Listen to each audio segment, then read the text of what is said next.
Good evening, guys, and happy Monday to all of your sunshiny faces. Guys, I woke up so late today. I am pretty upset about that. I didn't end up getting up until like 10 or 10:30 or something like that. Also too, it is like downpouring outside, like, but it's not thunderstorming, but it's like enough rain that like I thought it would like be thunderstorming, and it's actually not.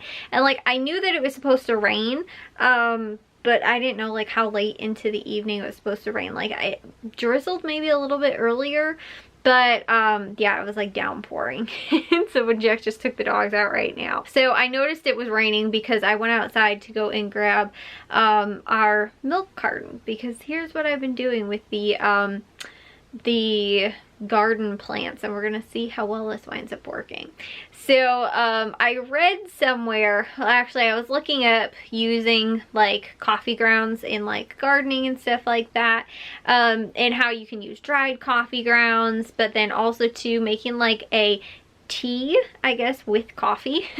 But basically where you just let the like coffee grounds steep, like once you use them, once you've made your coffee, and you know, like from your K-cup or whatever, and then you let the coffee grounds steep. And like I use, like my parents both use a K-cup, you know, in the morning or whatever, so it's like maybe a tablespoon to maybe 2 tablespoons worth of coffee grounds, so maybe about like 1/4 of a cup to a whole gallon of, like a full gallon milk jug, you know, a full gallon of water. And I read somewhere it was like, I don't remember the exact, it was like so many cups to so many tablespoons, or 1/4 of a cup or something like that. And I think that like I said, mine is pretty close to that. And then basically you're supposed to let it sit for 4 hours to overnight. So what I wanted to start doing was doing it overnight, and then with all of the coffee grounds, like I said, it just sort of sits in there, and then adding it and watering the, you know, garden plants from the gallon. So I've been doing mainly the hanging baskets because like it rained, I don't remember what day it rained, but it rained someday sort of recently, but I think it was like in the morning or maybe in the afternoon or something like that. And then, you know, like one day over this weekend, Friday or Saturday or Sunday or something, I don't totally remember. Was it Saturday? I think that's right. Anyways, and so like I said, it's been raining, and so like I don't have a need to like go out and water like, you know, the vegetable garden or the you know, any other real like plants or anything like that. So I have just, like I said, been watering mainly the hanging baskets that are sort of covered, like from, you know, the ones that are on the deck or whatever. But I've been adding, you know, like I said, that coffee tea to the you know, like those baskets so far, and I want to see how well they do, because I did wind up adding to a couple of the tomato plants. They were, after we transplanted them, they looked sort of sad, and like I think maybe they went through like a little bit of like transplant shock or root shock or something like that. But a lot of the full branches were turning yellow, and like they eventually they turned yellow, and then there was like little buds that sort of, and new branches that came out from the old ones, and the yellow old branches just sort of fell off. And it wasn't the whole plant, it was just sort of the ones around the bottom for the most part. My mom was thinking that it could have been like a fertilizer like burn, like, is that nitrogen or something like that?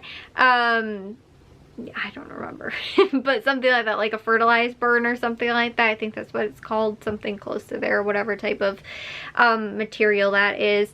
I think I want to say it's nitrogen, but I don't totally remember right now. Anyways, so my mom was thinking it could have been that because we have mulch in our vegetable garden, and so, but like everything else looked like it was doing pretty well, with the exception of like I think maybe one of the like watermelon plants that we got from the greenhouse that we went to didn't look so great. And it was weird because a lot of the smaller tomato plants actually did better. It was the bigger ones that seemed like they were having this problem. So I really was thinking that again it was this, like, you know, sort of more of a like transplant sort of shock or something like that, or like root shock or whatever.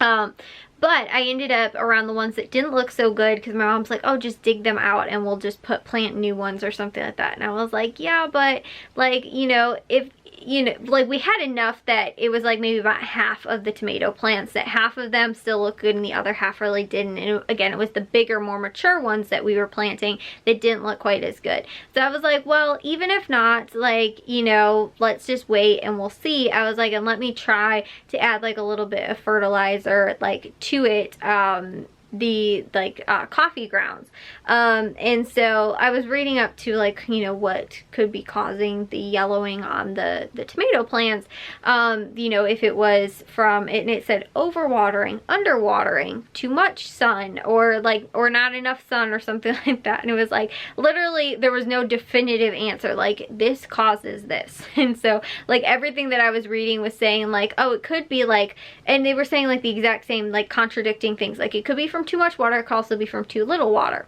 And I was like, okay, well, I don't know which one then. So like I said, I was like, you know, it could be from over fertilizing and it could be from under fertilizing.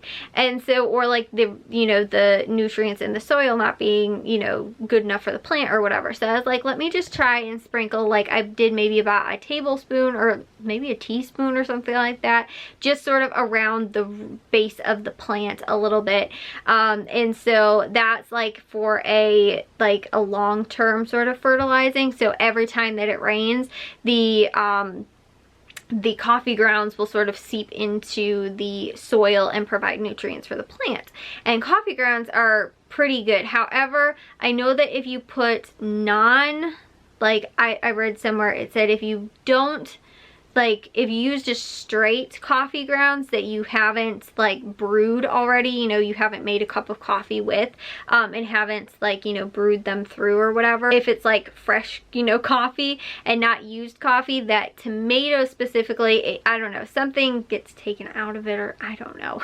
But I think tomato plants specifically don't like that, and a couple of other, because it raises maybe the pH in the soil or something, or the acidity of the soil changes or something like that. But I think that it was like you know, used coffee grounds, it doesn't really have an effect on it.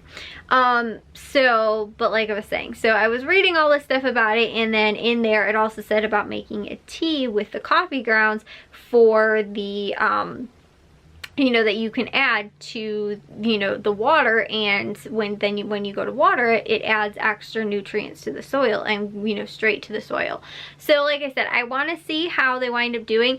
They were, a couple of them were looking sort of brown, and I don't know if that was from me, like one of them, three of them specifically that were underneath the deck, and the one in the front yard, it was raining, like maybe it was last week, or no, it was the week before 4th of July, and it was raining a lot that week. And so it never even crossed my mind to water those plants, because they probably weren't getting any of it because they were covered from the deck, you know, the roof on the deck, and then the one in the front was covered from the, like, you know, it's under the porch, so it's under our roof for the house.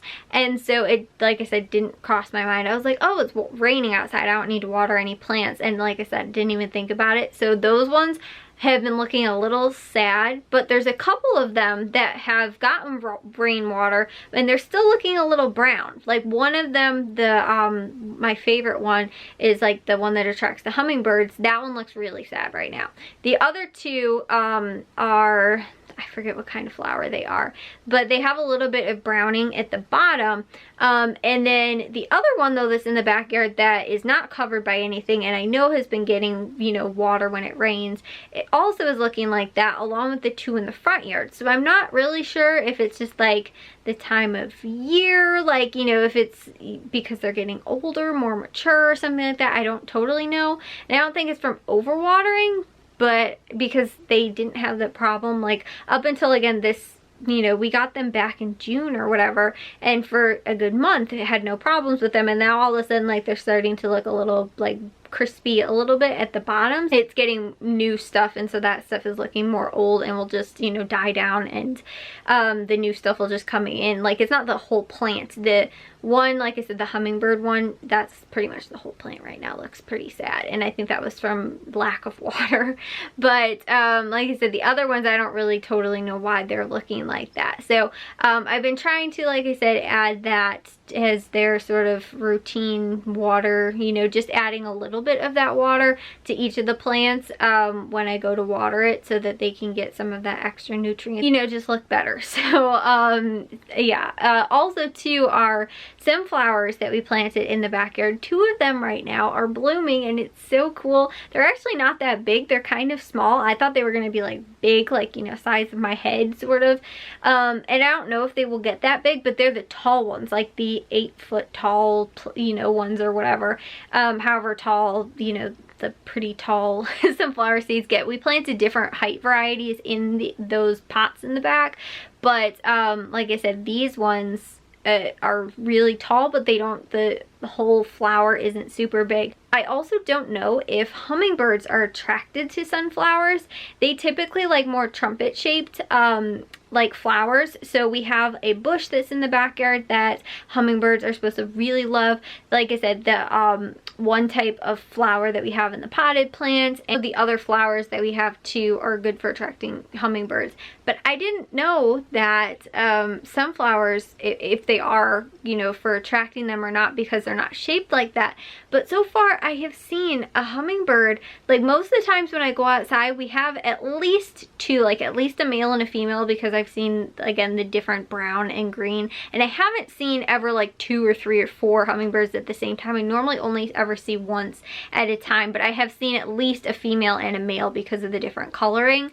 But like I said, I'll only see them normally once, but I keep seeing hummingbirds at the sunflowers, and so I don't know if they actually do like the nectar in the sunflowers. I know that like what's it called, cardinals and, you know, other varieties of birds like sunflower seeds, like cardinals love the black oil sunflower seeds, so that's what we normally get for the feeders. I didn't know if hummingbirds actually like the, you know, like the nectar out of like sunflower seeds, but so far I've seen them and what looks like them like eating out of the sunflower, so I don't know if that is a thing or not.